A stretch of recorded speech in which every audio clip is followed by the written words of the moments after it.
open up to your questions here.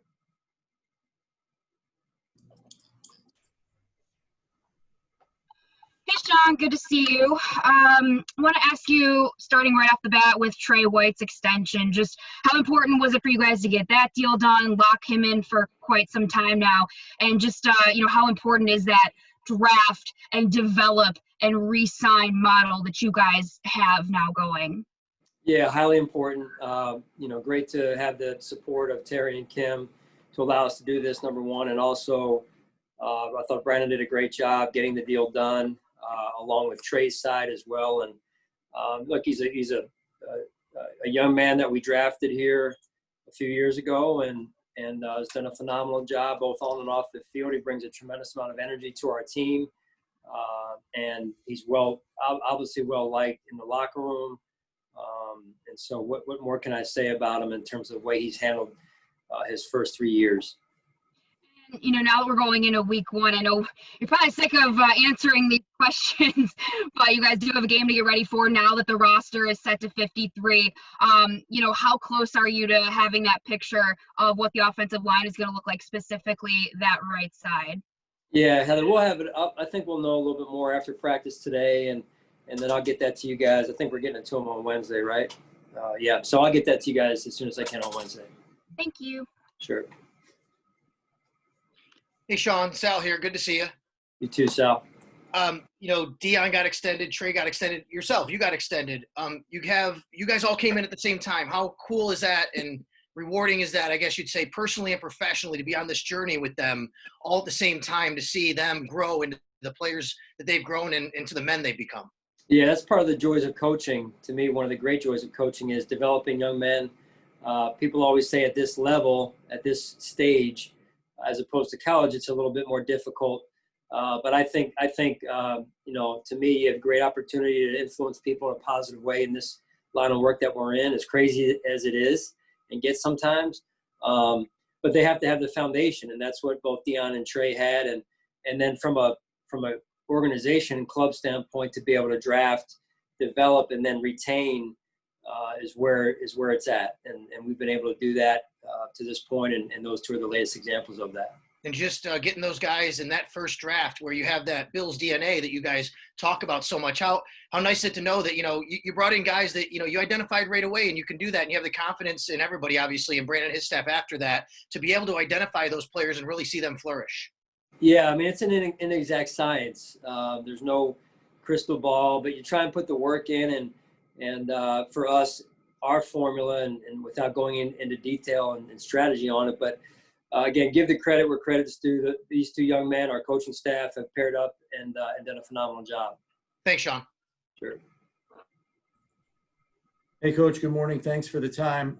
I know you always talk about this cut weekend, being a lot of difficult decisions and not a fun time, but it's a necessary part of the process. With respect to Pat DeMarco, I have to imagine that was a particularly difficult one, knowing the leadership presence that he's been in your locker room. I know you have leaders still on that side of the ball, but can you just address maybe losing that presence that he had for your team, not only on offense, but special teams? And then I don't know if you can answer the second part of this, but is there any concern about his injury being career threatening? I understand if you can't answer that, though. Yeah, I won't get into too much of it. I'll just comment a little bit on Pat overall. I mean, he's one of the special guys that I've been around in my coaching career, and in particular here in Buffalo with my head coaching career. He was here when we got it started and helped us get it started. And never want to see a guy go through what he's gone through, but just really appreciate his leadership from the day he walked in the door, and the way he's handled himself on and off the field, and then what he's done at the league level as well with the NFLPA and his leadership along those lines. Do you expect, Coach, that he'll be around at all? Like, do you anticipate him being? I know some of your IR guys sometimes are around sometimes. Yeah, I won't go into detail on that. I want to be fair to Pat, but again, just really positive and appreciative with what he's done. Okay, thanks. Sure. Hey, Sean, John Scott. You made it through this unique preseason training camp. How do you feel your team is prepared compared to years past when you've had the traditional OTAs, minicamp, and training camp? Yeah, I think that they've worked extremely hard, and John, have been able to control the controllable parts of training camp. All the things we haven't been able to do or evaluate them preseason, in particular. But I'm confident in our preparation. I'm confident that these guys have worked extremely hard, and both on and off the field, and they're passionate about this game. And so we've got a tough week 1 opponent in the Jets coming in here, a division opponent, and we've got a long week of work to put in here. How much, if at all, do you anticipate maybe a grace period of a game or so because you didn't have preseason action, or just this whole unique circumstance bleeding into the regular season and maybe alter some of the things that you've done traditionally in the past out the gate week 1? Well, you got to be ready to go. That's what our goal is. I'm not into those, however you labeled it. But no, there will be continuing adjustments through the year, like there always is, and in developing our football team and the fundamentals that it takes to win games, and the schematics that it takes to win games, and the situational football that it takes to win games. So, it's going to be an ongoing effort, like it always is. And so our guys have embraced that, though, since day 1 at training camp, and I'm extremely proud of that. Thanks. Sure. Hey, Sean, Josh Reed here. You poker faced me twice in the last 2 weeks. 2 weeks ago, I asked possibly keeping 2 kickers, 6. You said maybe. We talked about it 6 minutes later. You answered that. Last week, I asked about Reggie Gilliam. You said he's got a long way to go. You change his number. You change his position. The guy makes the 53-man roster. What can you tell us about Reggie that made him kind of stick with this roster? Yeah, Josh. I always try to be fair to you guys. I know you have a job to do, so and I understand and appreciate that you guys respect my position as well. So it's a good back and forth here. Reggie's done a good job. In particular in the last couple of days, where he really surged and has done some good things from that tight end position. And I think he has a bright future. We think he has a bright future. And so, you can never have, too many good football players. We feel like he's a good football player. That's only going to continue to learn and grow and get better. In college, he was asked to play all over the field. In fact, his college coach told me that it's the second most important position other than quarterback in that offense at Toledo. How much has that helped him transition, having to know a bunch of different spots in an offense? Yeah, I mean, to me, the biggest thing that has stuck out about Reggie is his unselfish approach. He continues to show that he puts the team first, continues to work hard every day, very focused, very diligent young man, and ready to help the team in whatever way he can, whether it's offensively, defensively, or special teams. Thanks, Sean. Sure. Coach, good morning. Mookie Hawkins, Waffle Sports Mookie. 1080. How you doing? Good, man. How are you? I'm good. I can't complain. How refreshing is it to see your first baby, meaning Trey White, become one of the best corners in the league? Yeah, my first baby brought me back to a few years ago when I had our first child. I was thinking you're going there, getting personal here. No, it's special, for a lot of reasons. To see all the kind of extracurricular stuff aside, it's nice to know that as an organization that we're doing things right from the top down, and that a player of Trey's caliber also sees that and wants to stay here. And so that says a lot about our locker room as well, the players that we have, the veteran players, the player-driven leadership. These guys like being in Buffalo and in the community, and we're thankful that they've embraced us, and in this case, embraced Trey as well. So it's been a good start. Well, we all know that the roster is finally complete and preparing for Week 1 versus the Jets. How important is it to get this franchise off to a good start? Yeah, it's important every year. It's important every year you get off to a good start.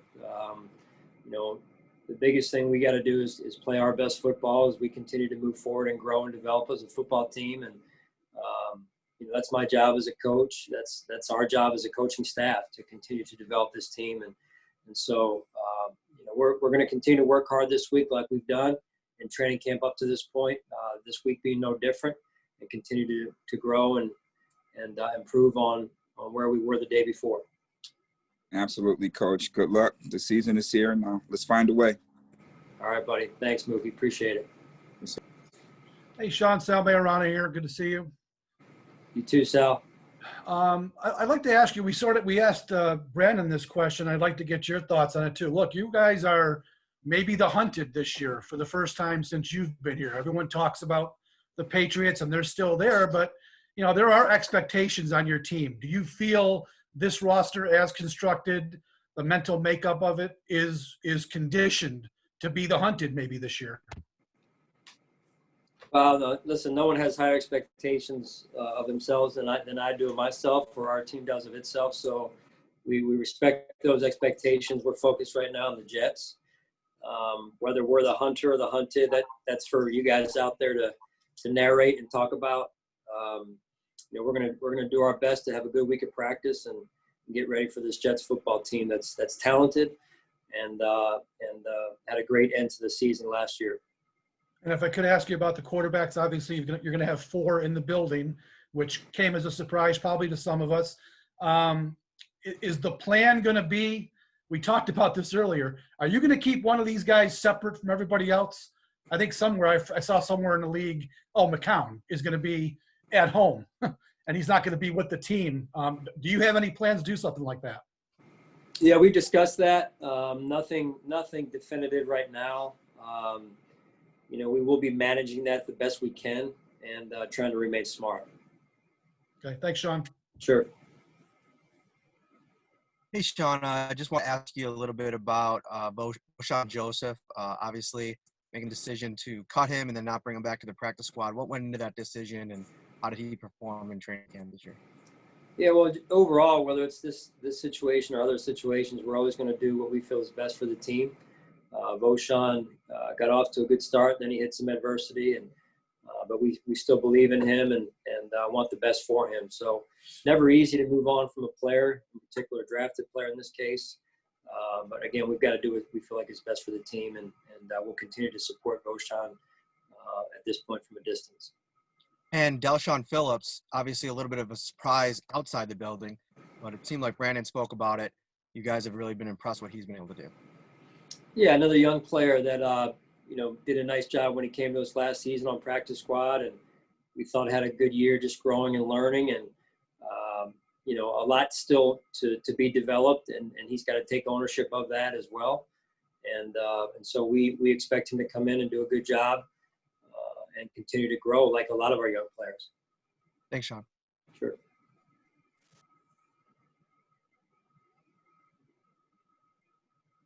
Is that it?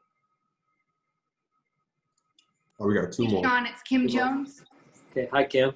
Hi, sorry. I had a mute issue there. On a team and a defense that seems to have a lot of really good leadership among players, do you look at Tremaine Edmonds as the leader? And what do you like most about the way Tremaine leads his teammates?